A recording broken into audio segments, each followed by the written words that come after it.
Good morning, good afternoon, good evening, good night, good day to you, depending where you are in the world. We are live here in London. It is our nighttime devotion. It is also during Sabbath. Sabbath started at 7:45 p.m. It is now 10:20 p.m. on a Friday evening. We're reading from the devotional called To Be Like Jesus. The title today, All Have a Duty to Witness. Acts 1 verse 8, you shall receive power when the Holy Spirit has come upon you, and you shall be witnesses to me in Jerusalem and in all Judea and Samaria, and to the end of the earth.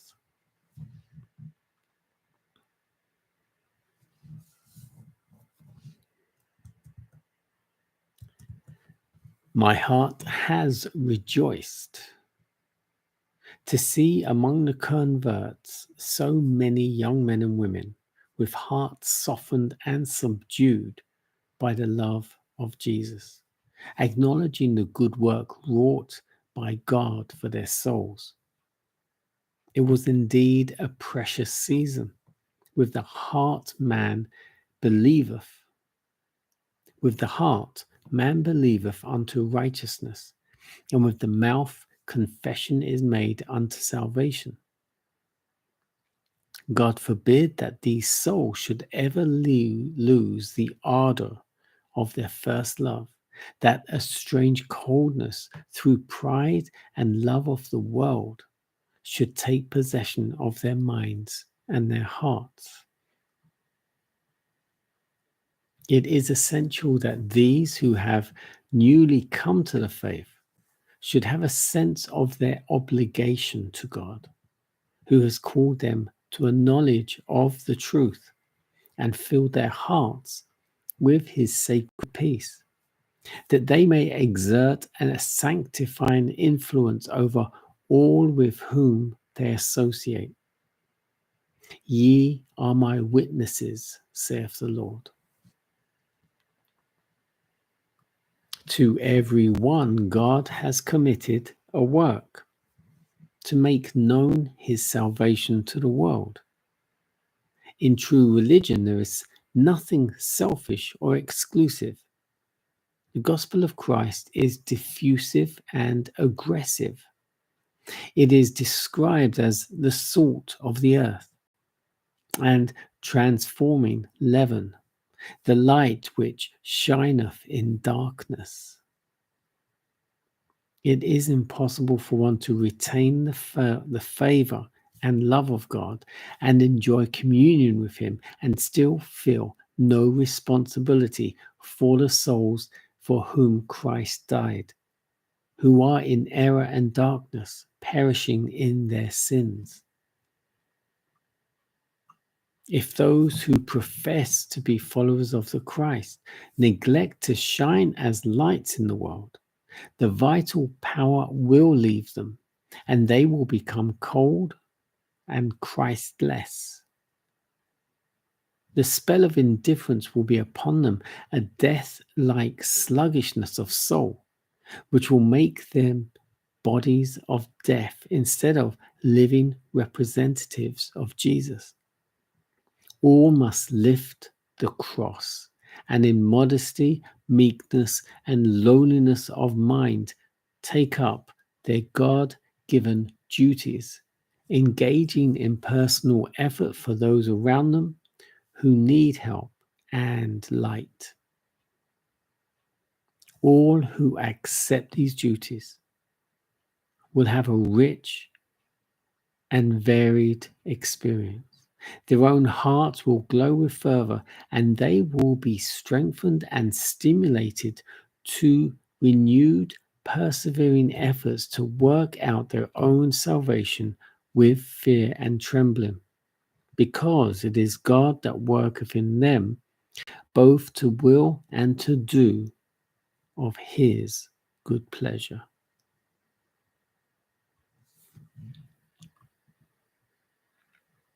All have a duty to witness.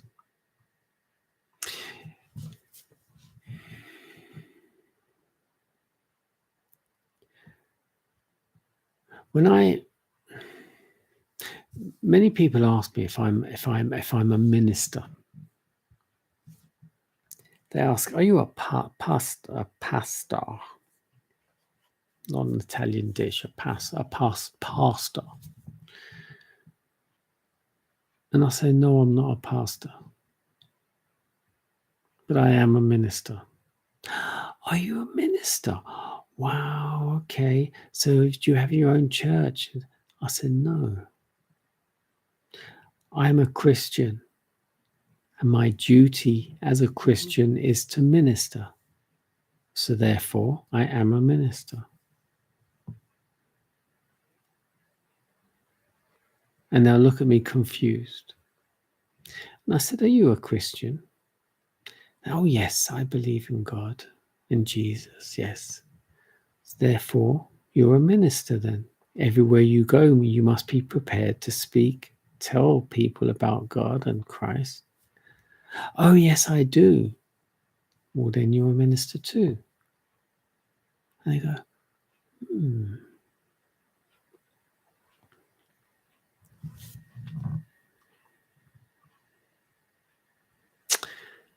It is essential that we and you who have newly come to the faith should have a sense of your obligation to God, because he's called you to a knowledge of the truth. He's filled your hearts with sacred peace, that you may exert a sanctifying influence over all with whom you associate. You are a witness for the Lord. To everyone, God has committed a work to make known his salvation to the world. And the thing is, if you don't understand that now, you need to. It's something you need to understand, the plan of salvation. The plan of salvation was when sin entered the world.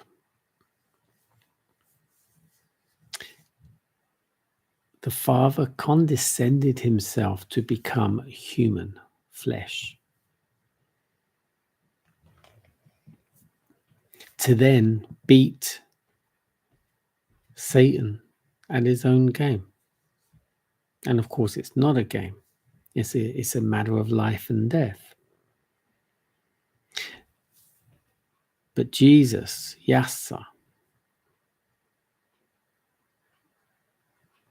lived a sinless life with full mind of what it meant and what it would mean if he did sin. He could not sin by one little iota, not even by one little not crossing a T or dotting an I. He wasn't allowed to trip up in any way, shape, or form. And he had to live his life sinless so he could present himself unblemished, spotless, as a living sacrifice.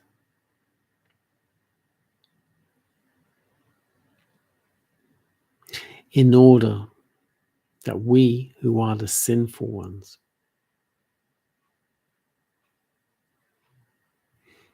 he became that bridge. Or you could say maybe Jacob's ladder, just for the sake of some sort of illustration.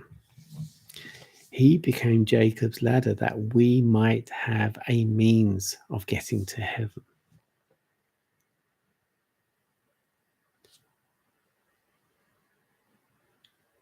Or you could say he was that cross.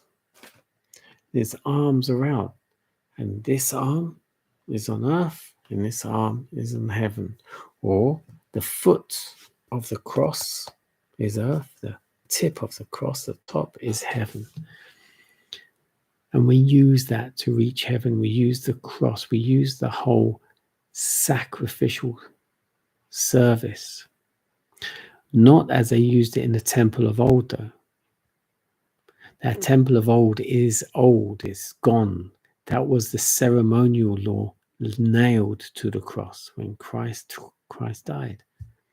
That's the ceremonial law. Not the moral law, the ceremonial law nailed to the cross. Christ became the ultimate sacrifice, the last ever sacrifice ever needed, so that we would not have to suffer such a death. Yes, some of the disciples and the apostles did. And some of us might have to. But you should consider it a privilege to suffer in a way that Christ did suffer, because you believe on him. It is a privilege to suffer the temptation, the trials, the tribulations, because of your faith, your belief. And if you know the truth and you keep your belief in that truth, you need to expect some sort of trial or tribulation, be it in your job, in your family, in society in general. And when you consider it a privilege to stand tall and speak the truth, know the truth, and be that truth. All who accept these duties will have a rich and varied experience. Their own hearts will glow with fervor, and they will be strengthened and stimulated to renewed, persevering efforts to work out their own salvation with fear and trembling. Because it is God that worketh in them, you, me, both to will and to do of his good pleasure.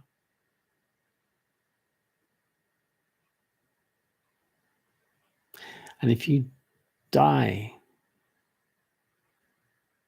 doing his good pleasure, the next time your eyes open, you will be going up to meet Jesus in the clouds. That's guaranteed. If you go to the grave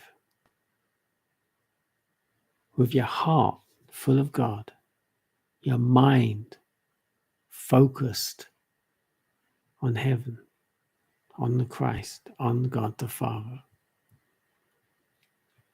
then I would say it's almost guaranteed you will meet him in the clouds. And God willing, I'll see you there.